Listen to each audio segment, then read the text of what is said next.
Georges Naturel, bonsoir. Bonsoir. Pour commencer, un mot sur cette mission parlementaire. Vous allez aussi être auditionné. Est-ce qu'ils viennent prendre le pouls, en quelque sorte ? Effectivement, alors c'est une séquence assez courte, de 2 jours en Calédonie, mais l'objectif des 4 membres, mes 4 collègues qui sont venus pour 2 jours, c'est effectivement ils auraient pu le faire en visioconférence, mais enfin, ils souhaitaient venir en Calédonie pour vraiment prendre la température, prendre le pouls de la situation actuelle en Nouvelle-Calédonie. Le report des élections provinciales, vous l'avez adopté au Sénat. À l'Assemblée nationale, ça sera demain soir pour nous. Est-ce que vous êtes confiant ? À l'Assemblée nationale, oui. Alors au Sénat, je pense que c'est un message important qui a été passé. J'ai fait un travail auprès de mes collègues. Il a été voté dans une large majorité. Je pense que ça se passera de la même manière à l'Assemblée nationale demain. Il y aura peut-être plus de débats tout de même ? Il y aura sûrement du débat en interne. Les répartitions des groupes ne sont pas les mêmes au Sénat et à l'Assemblée nationale.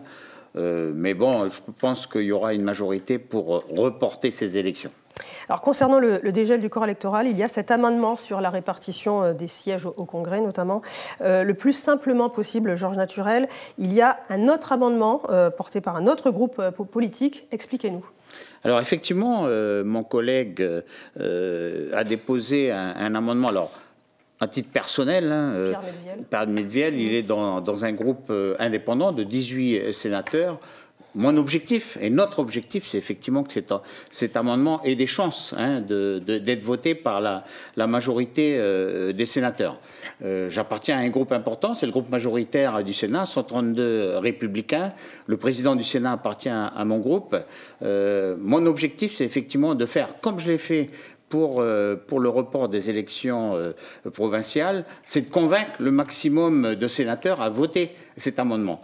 Donc c'est le travail que je fais depuis 15 jours, 3 semaines, et que je continuerai à faire d'ici donc le 26 mars. Mais pour l'instant, il y a toujours 2 textes. Ça ne risque pas de diviser les voix ? Alors vous savez, j'assiste depuis 5 mois à beaucoup de débats au niveau du Sénat. Il n'est pas exceptionnel que dans un débat pour un texte, il y ait plusieurs amendements du même type. Après, les explications se feront, et c'est fait pour ça, du reste, un Parlement, c'est de débattre sur les sujets, quels qu'ils soient, et puis d'adopter le meilleur texte pour le faire voter par la majorité du Sénat. Sur ce point, vous avez appelé à l'unité des non-indépendantistes. Est-ce que vous pouvez rester chacun sur ses positions encore longtemps sans que ça nuise à la Calédonie ? Ah non, mais je l'ai dit après mon élection, il est essentiel. Alors, quand on parle d'unité, c'est l'unité du territoire de la Nouvelle-Calédonie. On a abordé tout à l'heure des sujets importants comme le problème économique actuel. Je pense qu'on a tous, et c'est nos responsabilités en tant qu'élus, de s'occuper de l'intérêt général et de l'intérêt de nos concitoyens. Alors ça passe effectivement par trouver le juste milieu entre les positions des uns et les autres, la conception qu'on peut avoir de la citoyenneté ou du développement de notre société, mais en tout cas, il est essentiel que l'ensemble des partis politiques, quels qu'ils soient, trouvent un chemin pour un avenir serein de la Nouvelle-Calédonie. Et qu'en est-il de l'autre sénateur, Robert Oury ? Robert Oury, j'échange avec lui, donc il est, je crois qu'il doit repartir prochainement, il est aussi présent au Sénat dans les commissions. Il a son rôle, on n'a pas les mêmes positions politiques, c'est ce qui fait, j'allais dire, la démocratie, que ce soit dans l'Hexagone ou sur notre territoire, ça fait partie des moments importants de démocratie pour lesquels on doit avoir des débats, et puis arriver à trouver comme je le dis souvent, un intérêt commun pour nos concitoyens, parce que je pense que c'est ce qu'attendent nos concitoyens. Au Sénat, vous trouvez que vous êtes écouté suffisamment ? En tout cas, vous avez du pouvoir dans cette institution. Mais moi, je fais partie du groupe majoritaire au Sénat. Donc, c'est effectivement à l'intérieur des Républicains qu'on a des débats régulièrement, toutes les semaines. Et la situation en Calédonie, on est loin, en Nouvelle-Calédonie. Donc, forcément, il m'interroge sur le ressenti que je peux avoir de la situation en Nouvelle-Calédonie. Et je suis écouté, bien sûr. Pas plus tard qu'il y a 15 jours, j'ai dû exposer effectivement à mes collègues républicains, les 132 sénateurs républicains, effectivement la situation en Nouvelle-Calédonie. Je l'ai fait aussi à l'Assemblée nationale lors d'une rencontre avec les députés républicains à l'Assemblée nationale. Il y a aussi un autre amendement autour des conjoints cette fois. Qu'est-ce que vous proposez sur cette question ? Alors c'est un vieux débat et c'est beaucoup d'étudiants entre autres partent en métropole métropole reviennent avec un conjoint. Et effectivement, c'est navrant d'avoir un conjoint qui n'a pas le droit de vote, qui s'est installé en Nouvelle-Calédonie, qui a fondé une famille en Nouvelle-Calédonie. Ma proposition, c'est effectivement de réduire ce délai. Le délai qui est normalement, enfin, le délai que nous propose le gouvernement, c'est une durée de 10 ans pour être citoyen. Je propose de le réduire de moitié pour les conjoints, de réduire à 5 ans ce délai pour que les conjoints puissent obtenir la citoyenneté calédonienne. Concernant le nickel, à présent, le Congrès se réunit en séance exceptionnelle jeudi autour du pacte nickel. Va-t-il être signé par toutes les parties, selon vous ?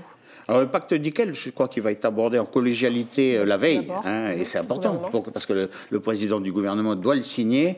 Ensuite, il y aura effectivement, le président du gouvernement souhaite avoir l'aval du Congrès pour le signer. A priori, je pense qu'il n'y a pas de grande difficulté pour que le gouvernement le signe. Deux provinces, la province sud et la province sud, vont le signer. Reste la province nord. Il est essentiel qu'on puisse obtenir la signature de ce pacte nickel à la fin du mois, parce que c'est 15 000 emplois qui sont en souffrance aujourd'hui dans ce secteur.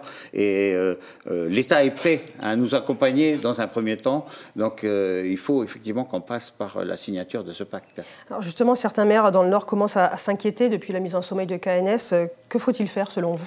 Alors ça fait partie des échanges que j'ai avec mes anciens collègues maires et les demandes que j'ai formulées auprès de l'État. Je crois qu'il faut effectivement que dans le cadre des contrats de développement, des financements de l'État en particulier et des provinces pour les collectivités de proximité que sont les communes, qu'on les aide effectivement à débloquer des projets d'infrastructure, entre autres, pour pouvoir permettre pour donner de l'emploi en fait à ces sous-traitants ou à ces personnes qui seront d'ailleurs soit au chômage, soit mis de côté à cause des problématiques de nos usines de nickel. Plus largement, au chapitre économique, vous êtes très inquiet. Vous avez adressé un courrier à Gabriel Attal vendredi. Qu'est-ce que vous proposez ? Alors, je propose d'abord qu'il y ait une unité, comme je dis tout à l'heure, sur le sujet. Alors, on a Agissons Solidaire qui s'est exprimé, les différentes structures économiques. 4 membres du gouvernement se sont exprimés pour effectivement proposer un plan de restructuration. Donc il faut que les élus aujourd'hui soient tous conscients que c'est un vrai problème de société, parce qu'on a aujourd'hui une crise économique. Dans le BTP, c'est pas nouveau, ça fait plus de 3 ans que ça dure, parce que derrière, on va avoir une crise sociale. Donc il faut que chacun soit responsable et trouve les meilleures solutions pour avoir un grand plan de développement économique. Et l'État doit pouvoir nous accompagner là-dessus. L'objectif, c'est effectivement là de traiter pour les quelques années qui viennent ce problème économique, mais je crois que adossé à notre réforme de société ou institutionnelle de la Nouvelle-Calédonie, on doit avoir un vrai projet de société pour la Nouvelle-Calédonie qui passe aussi par un projet de développement et de développement économique. Alors, autour de quel secteur précisément Alors, aujourd'hui, on l'a vu, il y a le site nickel. Je pense que sur le BTP, il y a des projets à lancer sur le BTP. Il faut aussi, peut-être, à un moment donné, se pencher sérieusement sur notre politique agricole. On a besoin aujourd'hui d'avoir une vraie politique agricole de la Nouvelle-Calédonie. Ce n'est pas simplement une politique agricole provinciale, mais il faut qu'on revienne à ce qu'on a connu par le passé, effectivement, soit une autosuffisance, ou en tout cas pouvoir produire en Nouvelle-Calédonie. Et je pense qu'on a tout ce qu'il faut pour le faire. Concernant le rassemblement, Georges Naturel, l'élection du nouveau président aura lieu le 20 avril prochain. On sait déjà qu'Alcide Ponga devrait être candidat. Est-ce que vous allez voter pour lui ? Alors moi, je veux dire, c'est mon parti politique depuis toujours. Ce qui m'importe, c'est pas l'élection d'Alcide Ponga ou d'un tel. Je sais qu'aujourd'hui, on a une personne qui s'autoproclame et qu'on entend tous les jours au sujet du rassemblement. Moi, ce que je souhaite, c'est qu'on ait un vrai projet pour le rassemblement. Donc c'est le projet qui m'importe. Vous parlez de Virginie Ruffin, qui s'exprime au nom du rassemblement régulièrement.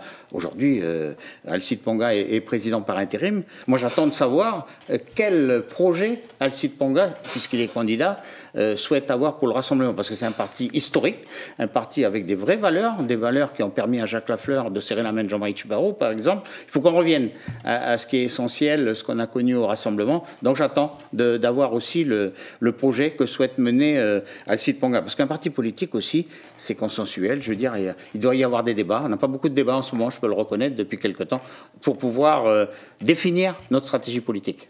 Il est déjà temps de passer passer aux questions Facebook, Georges Naturel. Première question, êtes-vous prêt à assumer des troubles civils que le dégel sans accord pourrait engendrer? Alors, ça fait partie... je ne veux pas dire du chantage, mais en tout cas des risques qui peut arriver. Donc, on l'a vu lors du déplacement du garde des Sceaux et du ministre de l'Intérieur en mois de février dernier.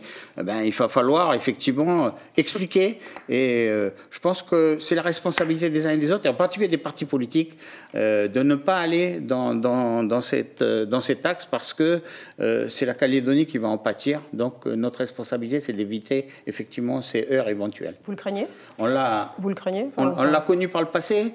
C'est toujours possible. Je veux dire, il suffit de pas grand-chose parfois. C'est pour ça qu'il faut être vigilant dans les discours, dans l'attitude des uns et des autres, pour éviter qu'on aille jusque-là. Deuxième question, de quel parti politique vous réclamez-vous à ce jour?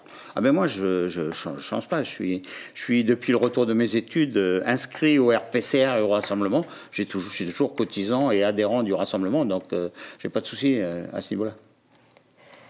Merci beaucoup, Georges Naturel, d'avoir répondu à nos questions ce soir. C'est moi qui vous remercie. Merci.